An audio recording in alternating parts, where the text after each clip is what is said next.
नमस्कार, वंदे मातरम साथियों। आज संस्कृत में वाच्य के बारे में आज हम अध्ययन करेंगे। सबसे पहले हम जानेंगे कि वाच्य क्या होता है।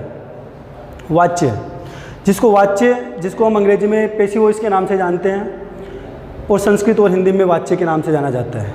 वाच्य का अर्थ होता है वाक्य को कहने का ढंग, कि हम किसी भी वाक्य को किस प्रकार से कहते हैं, उसे किस तरीके से किसी के सामने प्रस्तुत करते हैं, उस चीज़ को बोलते हैं वाच्य। यानी वाच्य का तात्पर्य क्या हुआ? किसी भी बात को बताने का ढंग अथवा तरीका। किसी भी बात को अथवा किसी भी वाक्य को कहने का ढंग अथवा तरीका क्या कहलाता है? वाच्य कहलाता है। संस्कृत में हम वाच्य की बात करें, हमारे संस्कृत विषय में वाच्य 3 प्रकार के होते हैं। 3 प्रकार के कौन कौन से होते हैं? संस्कृत में वाच्य होते हैं 3 प्रकार के। पहला होता है कर्तृवाच्य,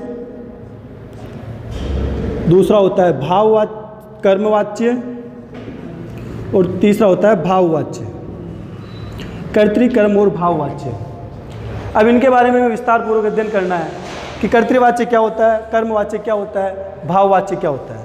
इनके बारे में अध्ययन करने से पहले हमें यह जानना जरूरी है कि इनकी पहचान क्या है, इसको पहचानेंगे कैसे, अथवा इनके कोई वाक्य आते हैं तो उनको परिवर्तित कैसे करेंगे। जैसे कर्तृवाच्य है, जैसे इसका नाम है वैसे इसकी पहचान है। कर्तृ का मतलब होता है कर्ता। कर्तृ मतलब क्या होता है? कर्ता।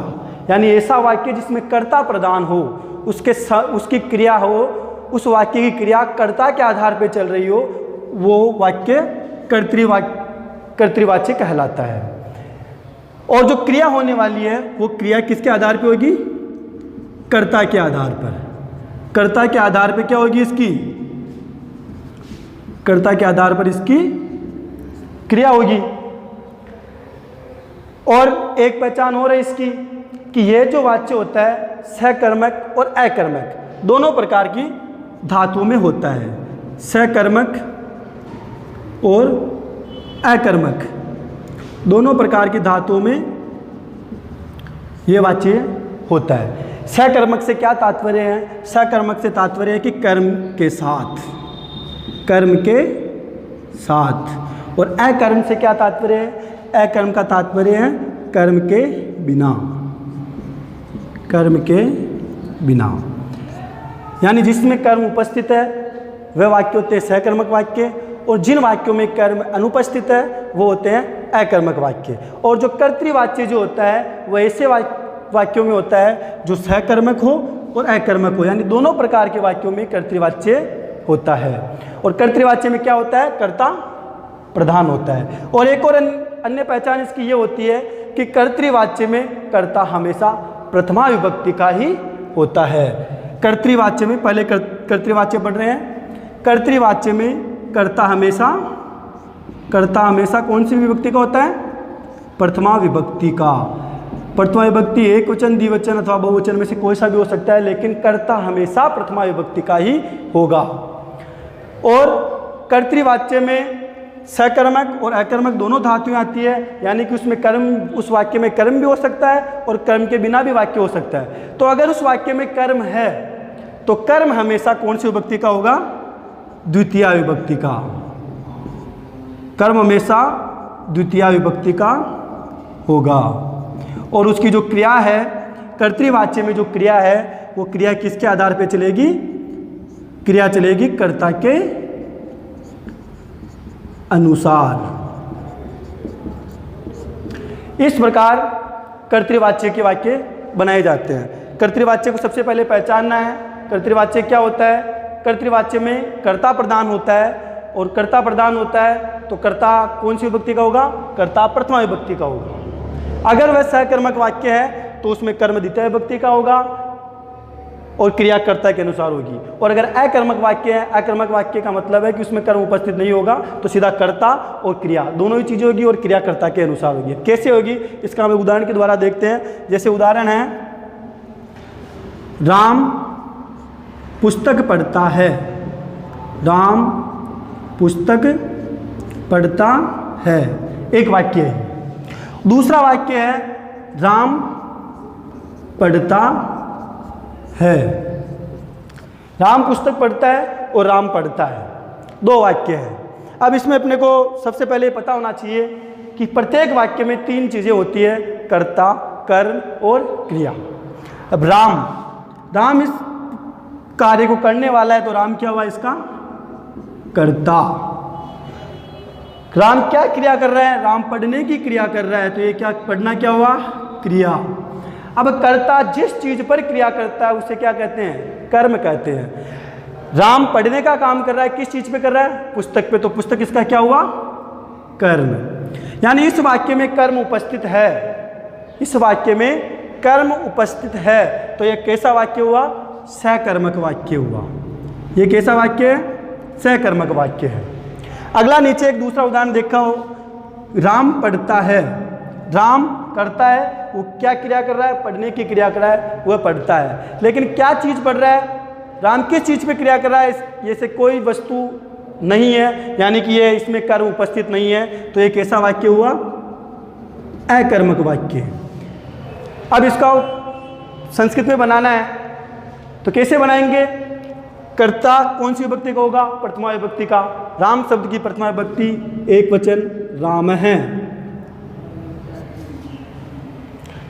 उसी के आधार पे आगे देखेंगे, कर्म है पुस्तक, कर्तृवाच्य में परिवर्तित कर रहे हैं, तो कर्म द्वितीय विभक्ति का होगा, द्वितीय विभक्ति का होगा कर्म, तो पुस्तक शब्द की द्वितीय विभक्ति क्या होगी, पुस्तकम पुस्तके पुस्तकानी, पुस्तकम पुस्तके पुस्तकानी, तो पुस्तक शब्द का एक वचन क्या हुआ पुस्तकम। क्रिया कर्ता के अनुसार होगी, राम एक वचन है तो क्रिया भी प्रथम पुरुष एक वचन ही होगी, क्या होगी पठती, राम है पुस्तकम पठती। ऐसे ही अकर्मक में क्या है, अकर्मक है कर्ता प्रथमा और क्रियाकर्म के अनुसार, तो राम है पठती। इस प्रकार कर्तृवाचक चलता है। इसके आगे और उदाहरण देखते हैं, अन्य उदाहरण।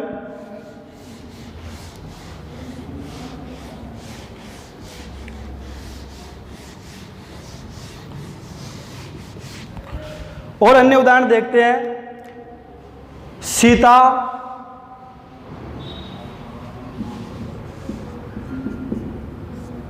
खेल रही है, सीता खेल रही है, वह गांव जा रहा है, वह गांव जा रहा है, माता भोजन पका रही है,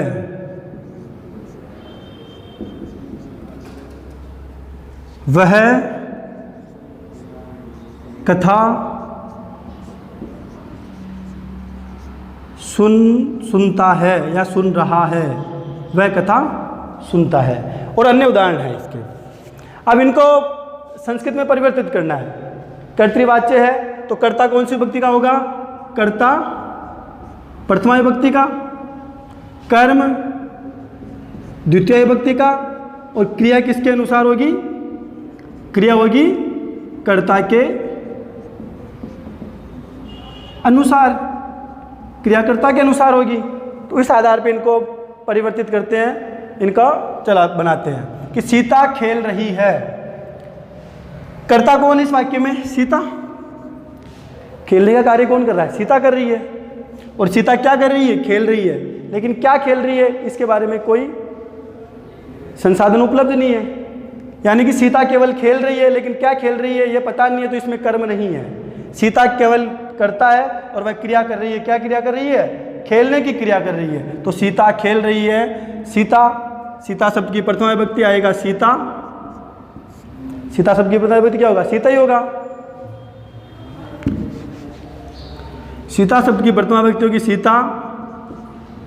खेल रही है यानी क्रीडति, सीता क्रीडति, सीता खेल रही है। अगला वाक्य है कि वह गांव जा रहा है, वह गांव जा रहा है। कर्ता कौन है, जा कौन रहा है, गांव, वह जा रहा है। तो वह क्या हुआ, इसका कर्ता। क्रिया क्या कर रहा है, वो जाने की क्रिया कर रहा है। कहाँ जा रहा है, गांव जा रहा है, यानी गांव क्या हुआ, इसका कर्म हुआ। तो वैसे इसको परिवर्तित करते हैं। वह प्रथमा विभक्ति स, गांव जा रहा है, ग्रामम गच्छति, सह ग्रामम गच्छति।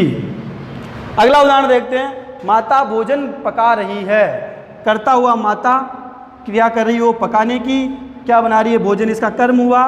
तो इसको देखते हैं कैसे बनाते हैं कि माता भोजनम पचती।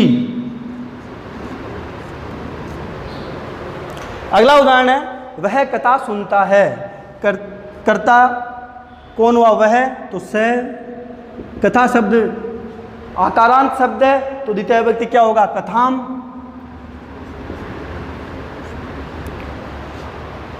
वह कथा सुनता है, स कथाम सुनोति।